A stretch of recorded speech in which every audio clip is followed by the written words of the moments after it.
I take my hat off. And, it's the reason why we've all gathered here today, because of this great book and the commitment that you've given. Mr. Brian Rashad Fuller. So we heard in your book trailer, you used an excerpt of my father's speech in 1962 at the funeral of Ronald Stokes, Who Taught You to Hate Yourself? It's a famous speech, right? Your response was spot on. Why did you write this book, and why is it so important? Well, thank you for that, Dr. Shabazz. First, I just want to say it's an honor to be here in this space with you, and definitely in your father's legacy. And it was very important for me to, number one, use that excerpt of your father in my book, but then also specifically in my trailer for his voice to be the first voice that you hear in the trailer, because of how powerful that question was: who taught you to hate yourself? And the reason I used that excerpt from your father's speech in 1962 was while I was in the process of writing this book, and then I think I'll just jump to also why I wanted to write this book. Growing up, being in school, being a Black male in South Carolina public schools, I always knew that something was off in the treatment that I experienced and those who looked like me experienced, Black and brown students. The treatment from educators, from administrators, from just everyone in between. I knew there was disparities there, and I couldn't necessarily articulate it as a child, but I knew that something was wrong. And then as I became older and gained my consciousness and then started to work in education, I started to put words to my experience, right? And I knew that there was a story that needed to be told, and I knew that I had a voice in that story. And so in the process of writing this book, it was really important for me to honor those individuals that were a huge inspiration to me in my own personal liberation, and who were dedicated to the liberation of all people, and specifically people who look like me, Black people. And so as I was writing the book, I was thinking about what ways can I capture what my experiences were in school, how I see the designs of our schools, the systems and structures, the way that we educate children, and the ways in which we treat children, and what can capture that. And then your father's speech: who taught you to hate yourself? Who taught you to hate yourself from the top of your heads to the soles of your feet? Who taught you to hate your own kind? Who taught you to hate the race that you belong to, so much so that you don't want to be around each other? And those words were, as I was writing the book and I was listening to that speech, it was like, the emoji that has the head explosion, the epiphany. That's what it was, because I felt like what your father did so brilliantly when he asked that question to that audience full of people was he started to have them question, what is the cause of the inferiority mentality or the inferiority experience within our American society? And me as an educator, as I think about that, I have to tie it back to education, right? Because I think that, and in the trailer you see, and I'll be able to talk about this a little later, Dr. Carter G. Woodson wrote the miseducation of the Negro 91 years ago. And a lot of what he talked about in that book is still relevant today. And so, yeah, it is. And I call this book a modern day twist of it. And so for me, it was so important to write this book because it was so important to start to tell the story of those who, under all the statistics, under all the rhetoric, under all the political commentary that we constantly hear about the way that we educate children, and specifically Black and brown children, and this false narrative of this achievement gap and what that is, we needed to tell that story. And I felt like I was able to tell that story. And so it was so important for me to write the book. It was so important for me to use your father's words as a part of that, because I felt like he spoke truth to power in ways that I hope to speak truth to power. And so, again, it's been a privilege and an honor. And you definitely speak truth to power. How many of you have this book? It's incredible. It's incredible. But I often tell people, even when it comes to my father, that yes, he was fearless, yes, he was courageous, but it was because of his faith, right? He didn't fear man because he served God. And so there's this moral courage, this fearlessness that I even got from your book. And it's expressed in your writing. You talk about your experience as a child, with your dad incarcerated, and yet experiencing this sort of abuse, if you will, right? From the educational system, from your teachers, even from the people around you, and no one there to fully protect you.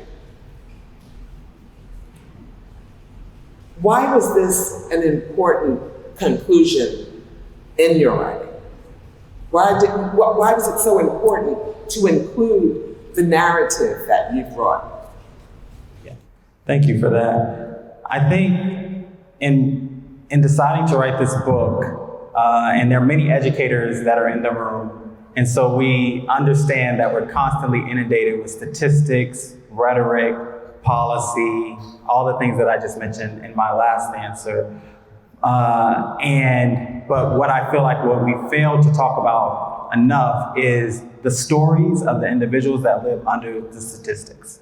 And so it was really important for me to include narrative in this book and be vulnerable in this book, because I want people to be able to see themselves in the story, right? And I think the only way that you can do that, and the reason that individuals such as your father, Malcolm X, and many others were able to galvanize and motivate the world in such a dynamic way is because they were dynamic storytellers. And they talked about their lived experiences, and people could relate and see those lived experiences in their own lives. And so for me, in writing the book, I had to include powerful storytelling. And what other better story to tell than my own, right?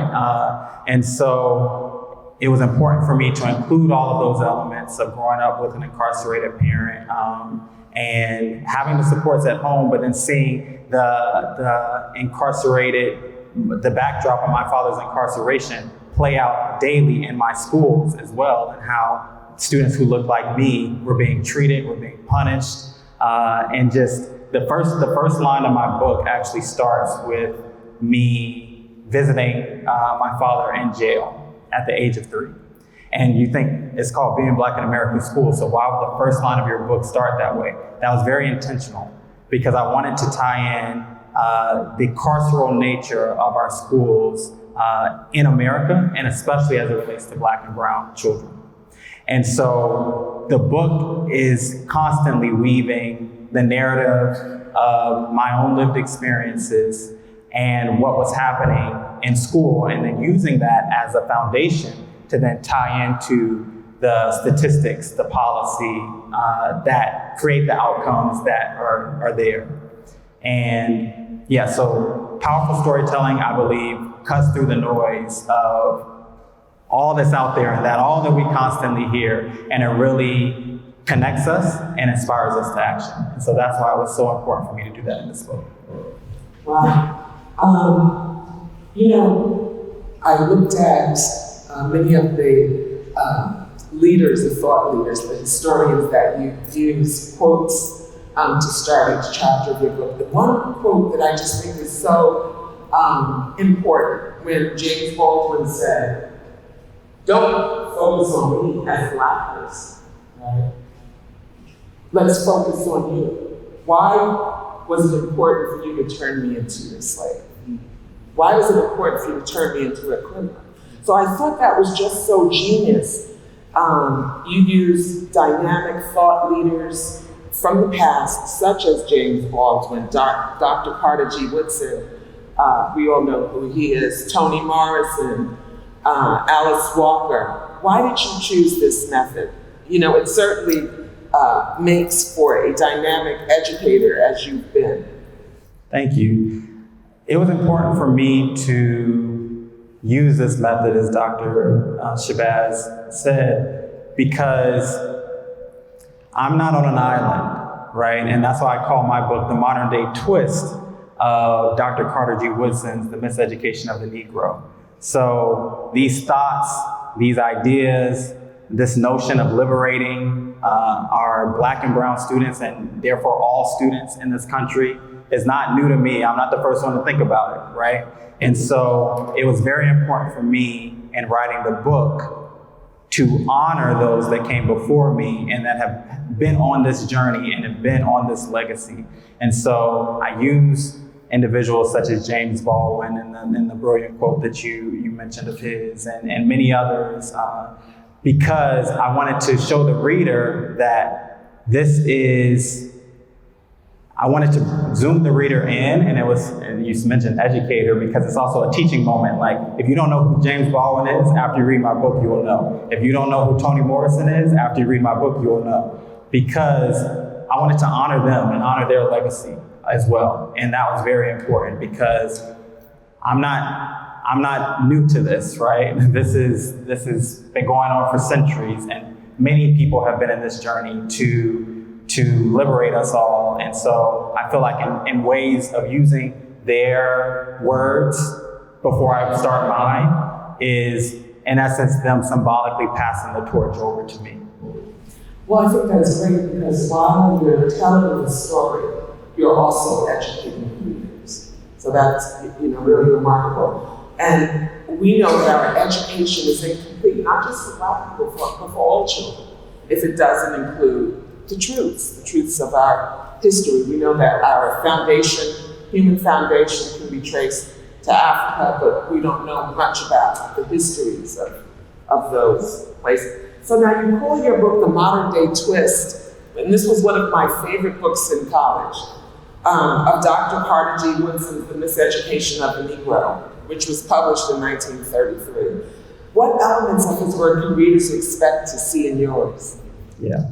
So I feel like Dr. Carter G. Woodson in The Miseducation of the Negro doesn't get the love that it actually should in public, in American society. I know many people probably in this room are fans of Lauryn Hill. Her one album that still goes down in the history books was inspired by The Miseducation of the Negro, The Miseducation of Lauryn Hill. And so I want my book to go down in history similarly to Lauryn Hill's album and Dr. Carter G. Woodson's book. And so, but at the core of the work that Dr. Woodson was doing in 1933, and mind you, this was during the time of the Harlem Renaissance. And so he was one of those prominent figures in the Harlem Renaissance who were really pushing the collective forward.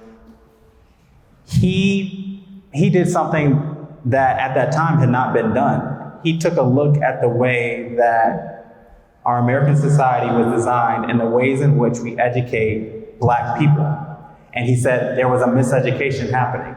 And his whole core premise was, because of racial propaganda, there was the ways in which Black people were being educated at the time, and I would argue even now, was creating a sense of inferiority and perpetuating a white supremacist society.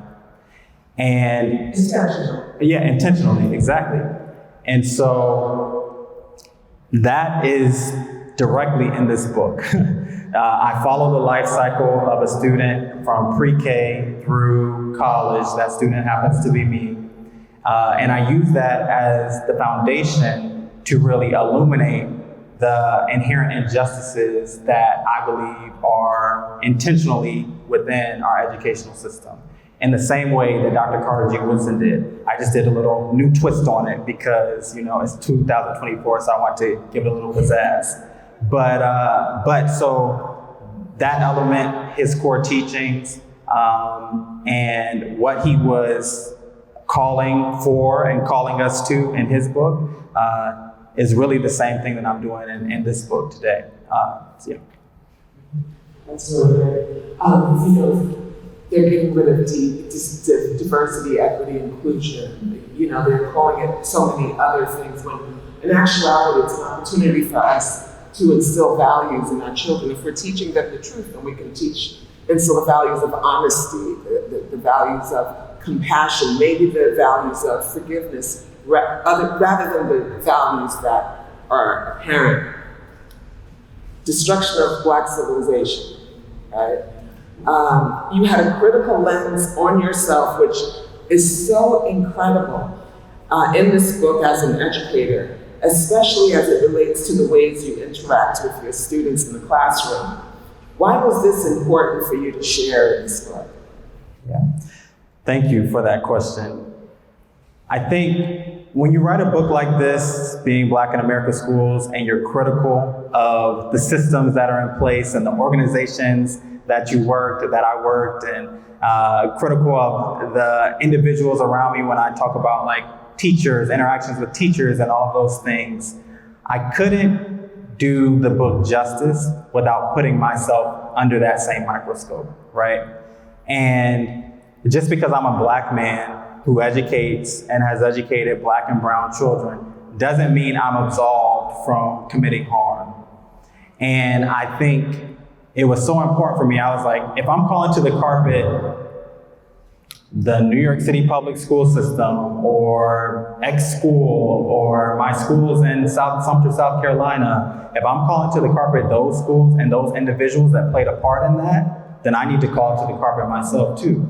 Because when I was in that classroom, I engaged in ways that harmed Black and brown students. And at the time, I thought I was doing the right thing. And many times, a lot of us think we're doing the right thing. But then when we take a moment and we reflect and think, okay, who am I truly? And what is my purpose as an educator? And how did I either empower my student or lead my student to liberation? Or how did I crush them, right? And I had to be real with myself. And I had to do it in this book because I felt like if I didn't do it in this book wouldn't really touch the lives that it should touch, right? This book really wouldn't start the conversation that it really needs to start. And so for me, I had to be critical of myself, and I was. And so I know there might be people, and there already have been, who have been a little upset about, I talked about X organization, but I always tell them, keep reading, because you'll see I get it the worst. I'm most critical of myself because and for the sake of success of my students, my Black and brown students, for the sake of wanting to do well at my job, I perpetuated harm, and I had to be real about that. And it wasn't all bad, right? And it's never all bad for everybody, but I think that's why it's so important to highlight it, because there are times where all of us don't meet the mark, right? And we have to be okay to acknowledge it and then know that we can then move forward. Yeah, that's great. Because I know that everyone in here believes that every child deserves an opportunity to know that they're worthy of love, right? That they're worthy of a quality education based on historical facts, and that they're worthy to participate in mainstream society however they feel. Your book interrogates the American public education really well. The American public education system, it calls us to action. And I'd be remiss if I didn't bring up the current events in education. When we think about today's war on education, diversity, equity, inclusion, we were listening to Stacey Abrams. She said, never use the word DEI, use the entire word, diversity, equity, and inclusion. Right, so I'm the diversity, equity, and inclusion fellow up at Worcester. My former student is here somewhere. Policy aspirations such as Project 2025, that's frightening, right? But it's real, right? Current book bans. What impact do you think the implementation of these corrupt policies will have on our education system, our students, and so forth? Yeah. So I think you used the brilliant word corrupt policies, because they are corrupt. And I think first, I want to just talk about some facts about some of the policies that Dr. Shabazz just highlighted. So Project 2025, if implemented as it relates to education, and this is just some of the things, I'm not going to go into all of them. One of the things is to remove Head Start programs. And so for those that are not educators in the room, Head Start programs are for our earliest learners, right? For our little babies. And Head Start most impacts Black and brown babies, and those babies that are from a lower socioeconomic status. And it's actually a very positive thing in their development and their overall lifetime achievement to begin in Head Start. And so eliminating Head Start will then eliminate that opportunity for our youngest children to start to receive that love out of the home and that education out of the home and that appropriate development for them to grow. So that's just one of the corrupt policies that are part of Project 2025. Another one that I want to highlight is in Project 2025 is calling for a removal of a legislation called equity in the IDEA. And so IDEA is Individual with Disabilities in Education Act. And so there was legislation passed to take a critical look at students who are being placed in special education programs in our schools, because oftentimes, majority of the times, they're disproportionately Black and brown students. And so this particular legislation was to make sure that there are not disproportionate numbers of Black and brown students and who essentially have IEPs in your school. And so Project 2025 also wants to remove that, right? And so when we think about, to your question, what impact that will this have on our kids? Devastating impacts, right? When we talk about erasure of Head Start programs, what that would do to children who need it, children whose parents are working and they need a place for their child to go, and free education is extremely important at the earliest of age.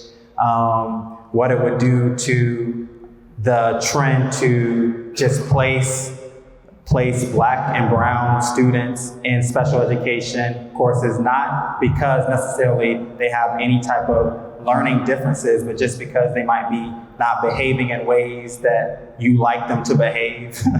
And then, so therefore placing them in opportunities where they don't get the educational opportunity that they should be afforded. Devastating impact.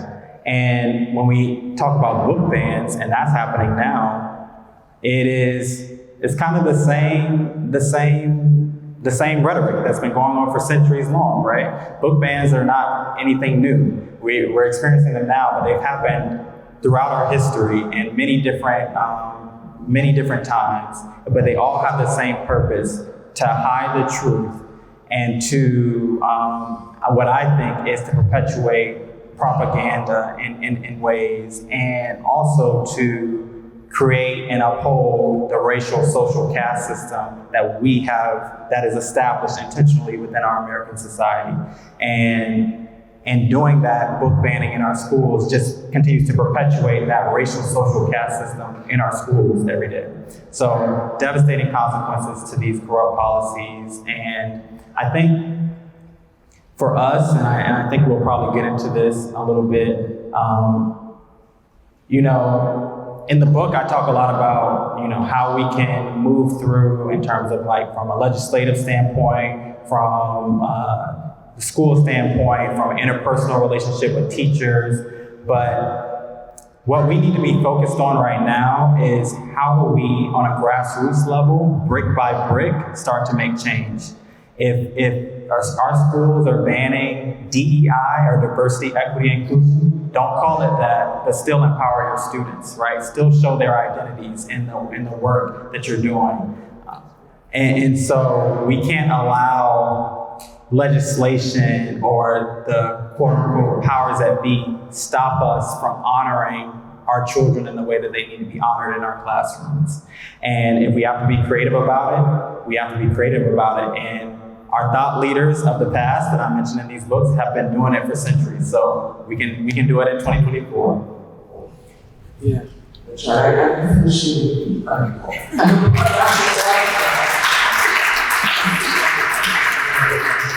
Really, one of the things I'm so grateful to my parents for is my mother made sure that all 6 of her girls knew how to love who they are. That we learned about the significant contributions that women made to the world, the historical truths, right? The significant contributions that Islam made to the world, the significant contributions that the African diaspora made to the world.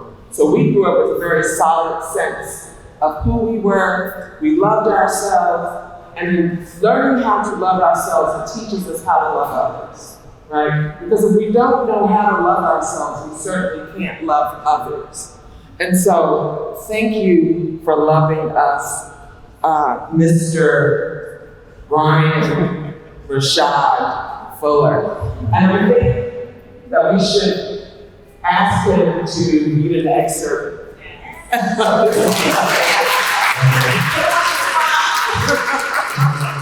Okay. Yeah, and I just want to make a little joke. I kept telling Dr. Shabazz, I was like, I want to make sure that my middle name is said too. So that's why she may have to look at the card and make sure I'm saying it correctly. Brian Rashad Fuller. Yeah, because that's important. And let me just say, when you know that you can love yourself, you don't rely on others to determine your self-worth, right? And that is just so important for our young people. And so this is one of the reasons why, rain or shine, I said yes to moderate a conversation with you and to really highlight and showcase this incredible work. So thank you so much. Thank you.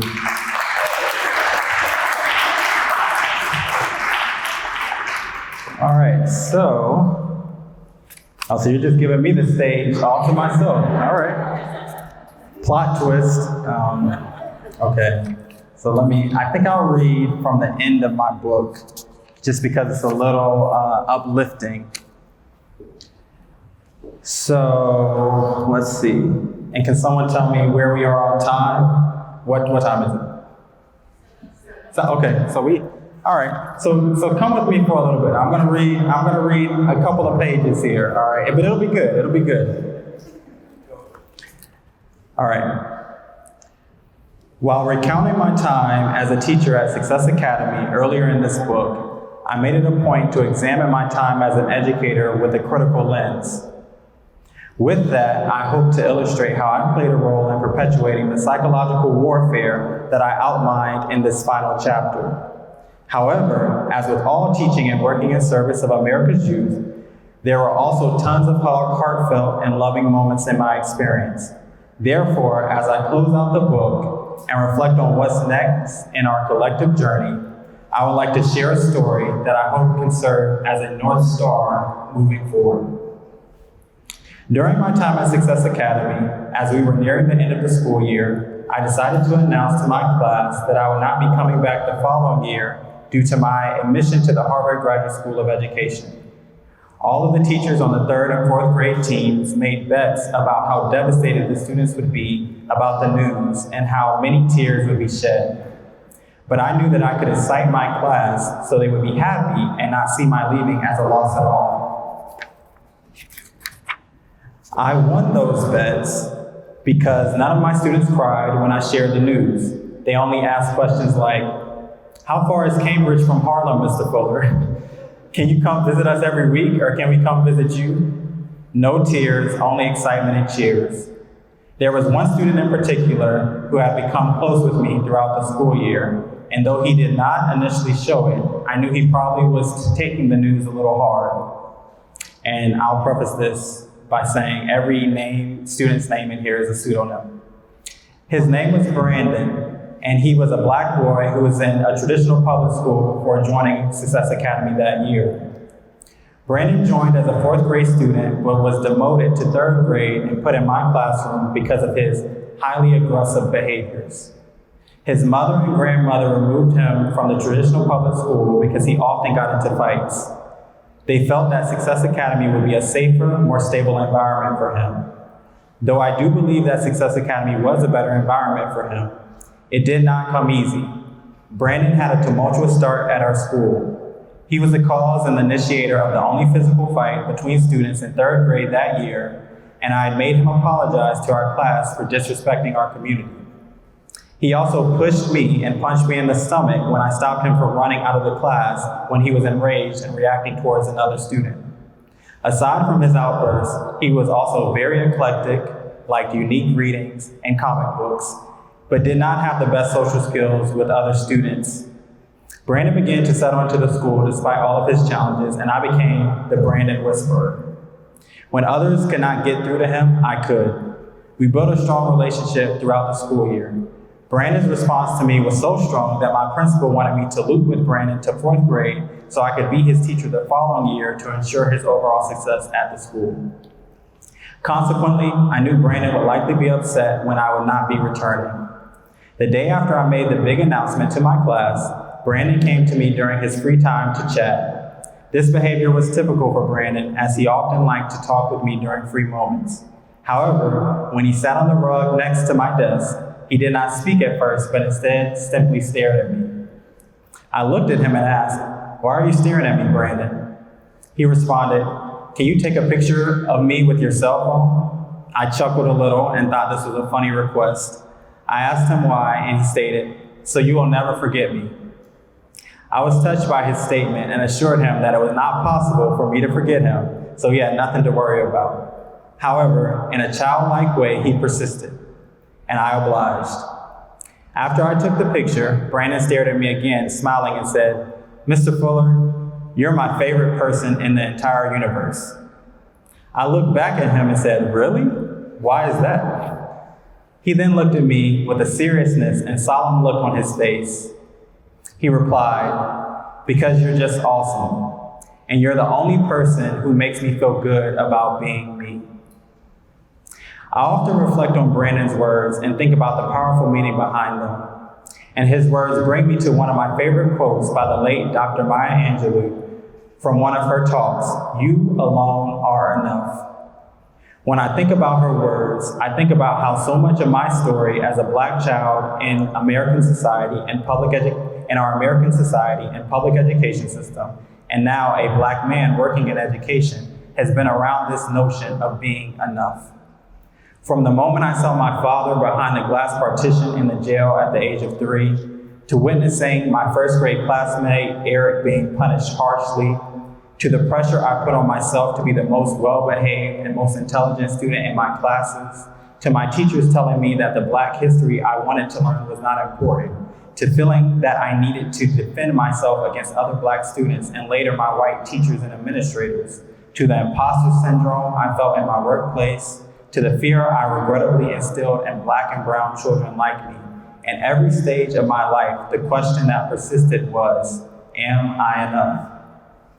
Whether I was defending that I was enough, trying to convince myself and others that I was enough, or doubting that I was enough altogether, it came down to the same question.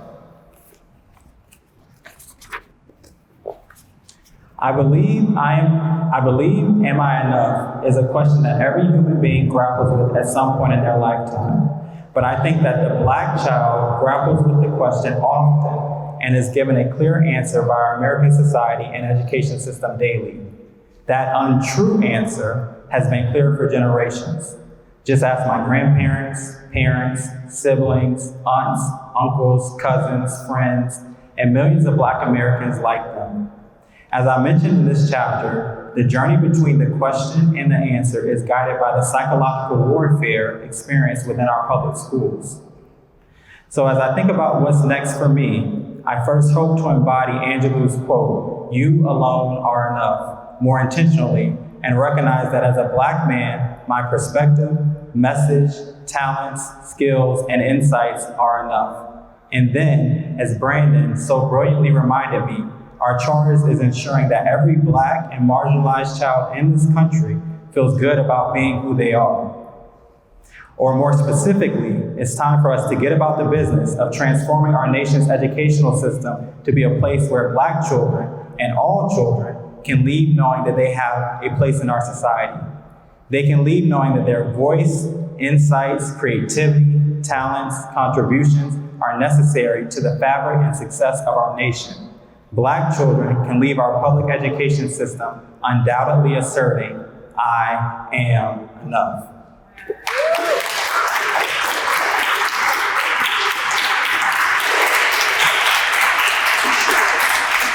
Wow. Oh, doesn't that just gets right to the heart. God bless you. Thank you so much. Are there any questions? That was incredible. That was incredible. Yes. I want to thank you, Dr. Shabazz, for the wonderful facilitation. And Brian, I want to go back a few months. We were on a panel, Black History Month panel, at the new school. My book had come out, your book had not come out at that point, but we had our good friend Tubman facilitating our discussion, and the theme was the new Harlem Renaissance. And in the centennial of that great cultural movement, where are we right now? And so my question is about any reflections that you have since that time that we discussed it, now that your book is out on the new Harlem Renaissance, and what kind of movement you see being part of with the publication of the book. Thank you. Thank you, Joseph Holland, for your question.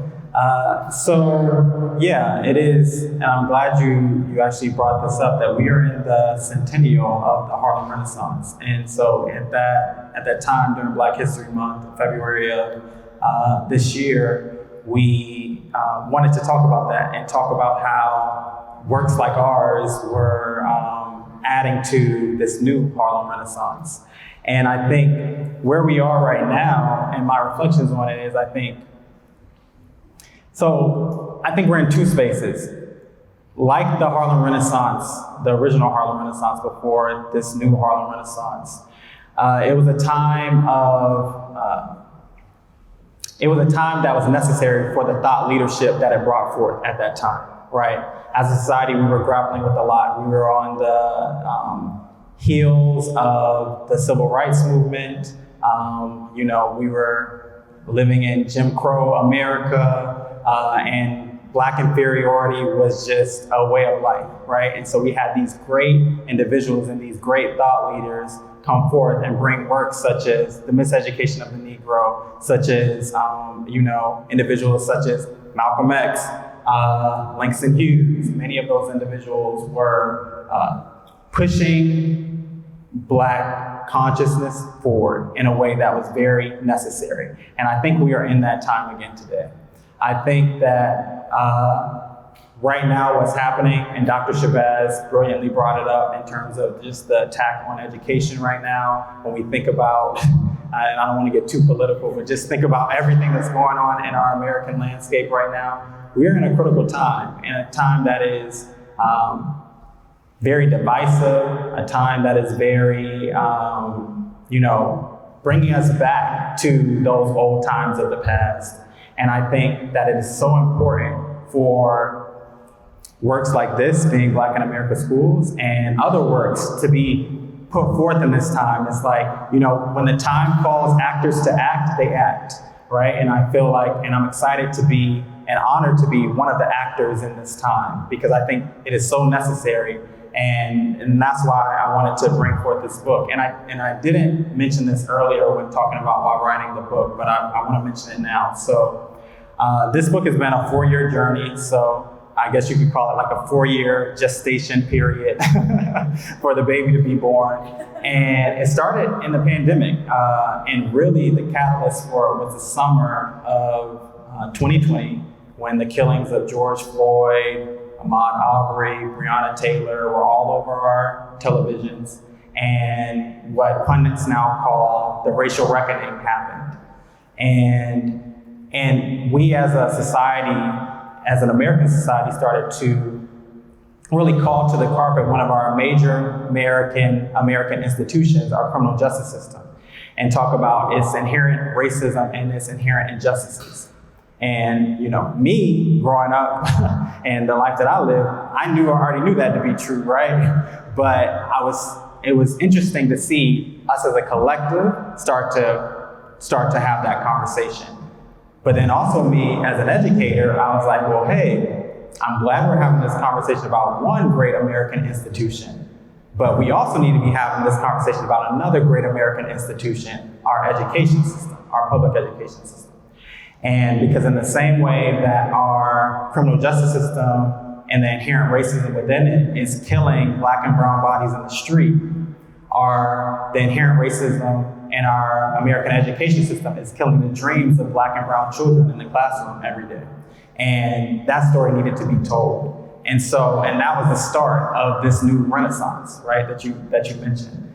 And so that was really the catalyst. And so again, I think the time called for an actor to act, and I'm just one of the actors that's acting in that time. And so since my book is published, I've been grateful to be able to be in the movement. I've been grateful to have conversations like these, because I think regardless of if 2 people are in the room or 200 people in the room, this is something that needs to be talked about, and this is so important. And so anytime that I can sit up here and talk about it, it's not just to sell books, it's to really talk about how we can start to transform our education systems for the millions of children that are affected and impacted by it.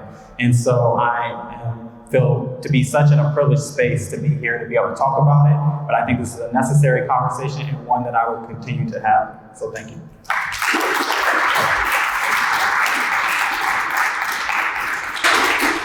Yes, ma'am. Thank you for the book, Dr. Shabazz. Thank you for this forum. It's interesting that you mentioned the criminal justice system. I am a criminal defense attorney by trade. And I know that I go to schools and talk to young people, and I can tell which young people are not being protected before they get to my office. And that's elementary, Head Start, middle school, high school, even college. So, in your book, which I have not, I look forward to reading, is there a nexus between what's happening in the educational system and what results in my office? For sure. I talk about, sorry, what's your name? LaTanya. All right, LaTanya, nice to meet you. Thank you for your wonderful question. Yes, what LaTanya is talking about is the school to prison nexus. And I talk about it consistently throughout the book. And going back again to why I started the book the way I started it, with me walking into a jail room, visiting my father at the age of 3, was because I wanted to be very intentional about that nexus and talking about that nexus, because I don't think that they are 2 separate things. I think they are deeply connected.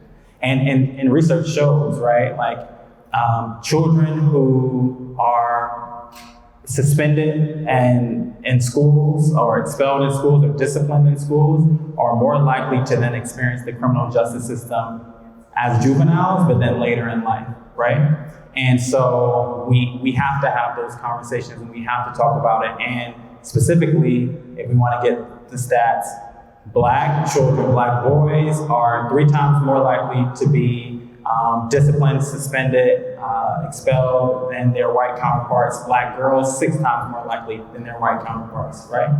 And so this is happening every day in our schools, and this idea of the Black criminal, that has started in our mainstream American society plays out in our schools every day. And oftentimes, people bring up when you talk about kids and them getting in trouble in school and suspensions, they're like, well, kids are bad. These kids need it sometimes. And what I would challenge people to say is, when you actually peel back and look at the data, Black children, Black and brown children, are punished more harshly for the exact same behaviors as their white counterparts. So it's not about these children are bad. children are children, and children are going to behave how they behave. But why is it that one particular group of children are now experiencing having different consequences for this behavior, right? And so yes, I do talk about that a lot in the book, and I'm excited for you to read it. Oh, thank you for that. Yeah, I should have put that microphone. Yeah. Maybe 2, 3 more questions. Yeah. So. Young lady. Should I bring the microphone over when you're talking to her? Okay. Thank you. So, Hi, Dr. Merritt, Dr. Chandrika Merritt. I know your name.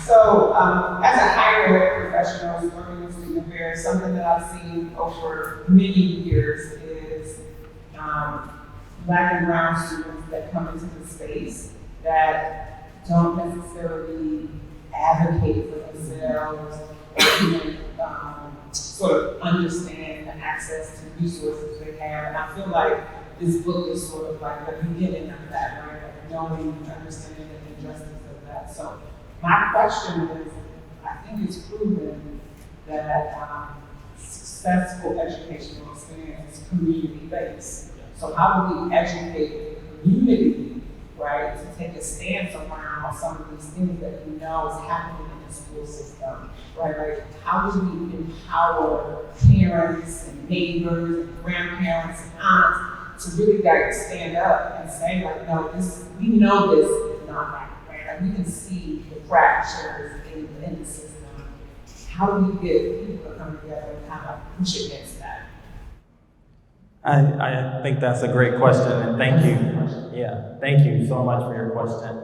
And it's true, we can't educate in silos, and I think that's one of the big failures of a lot of our educational models today, that we are, not including our community into the way that we educate and honor children.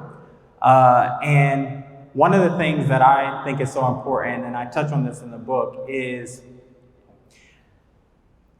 when we think about communities and schools and places of higher education within communities, we all come with educational baggage. The one thing about education is it unites us all. Like we all have experienced education. Every single person in some way, shape, or form has experienced schooling. And so because of that, we come with educational baggage. And what that looks like often for Black and brown people is a lot of negative educational baggage built on years of negative experiences. And then so when they are now as a community member or as a parent, they might not want to be as engaged or involved or feel comfortable advocating in the ways that they should because of all of those negative experiences. And so I think as educators, we have to first of all be aware of that and acknowledge that too, because sometimes I hear educators saying, well, the parents don't show up, so what? But that parent comes with a lifetime of educational experience that probably wasn't that great, right? And so when they step foot into the school, they might feel anxiety in the same way that their child does, right? And so I think we need to just give our parents and community members grace around that. But then also with that, we need to create more opportunity for them to engage, right? Like, so seek them out, because I feel like, we are very busy as educators and it's a lot, but you will get a lot more, for lack of better words, bang for your buck if you are building a relationship with the community around you, with the families of your students, with those community members. Because when those kids leave home, when those students, college students, when those high school students, K-12 students leave home, they go back into their communities.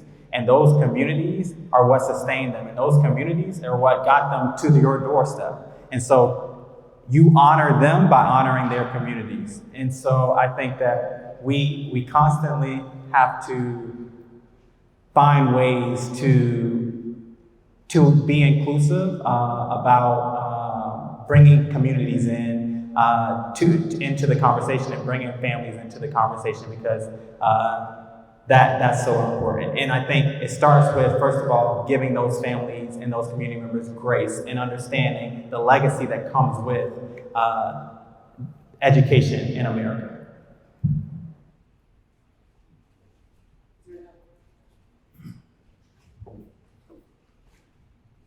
Brian, thank you for this event. Now the book is out. Beyond buying the book, what can we do to further support you and help drive the message? Thank you. Well, that's a great question.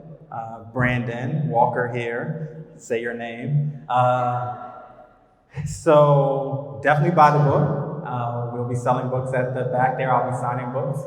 But also, I think, and I talk about this a lot, and those of you who follow me on social media, my Instagram, I always talk about, and my LinkedIn, how this is a movement, right? And a part of that movement is not only reading the book, but then starting to have conversations like these in your respective spaces, and also promoting the book, right? If you enjoy the book and you think it is a good representative of this conversation, really sparks you to action, then pass that book along and encourage someone else to also read that book.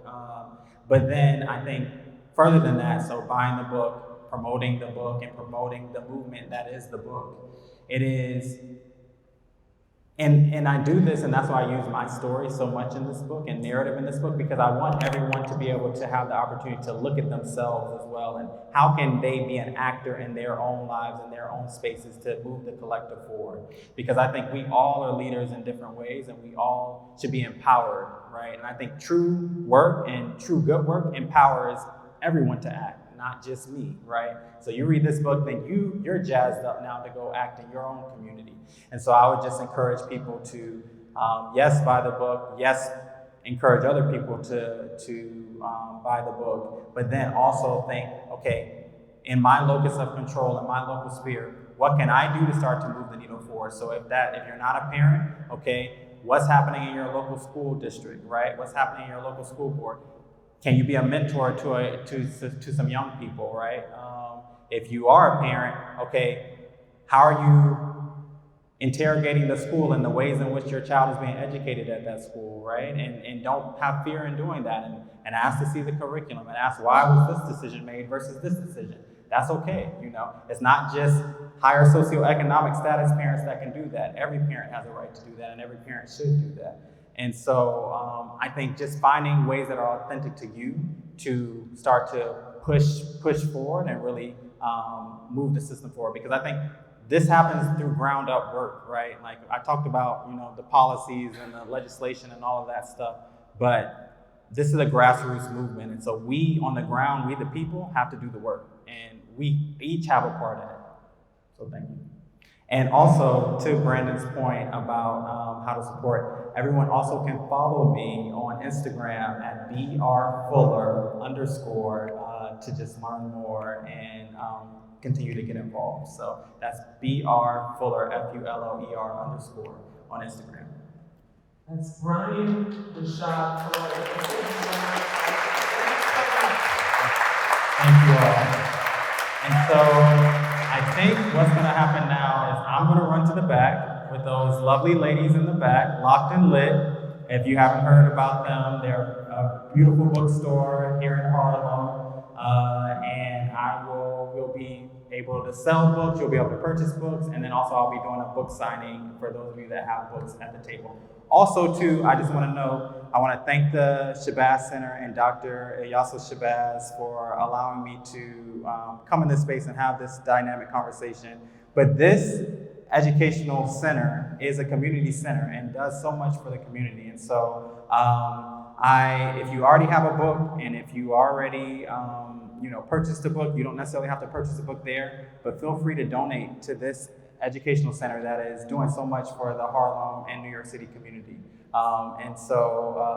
Yes, but thank you, Dr. Shabazz, thank you to the Shabazz Center, and thank you all for coming. I truly appreciate it.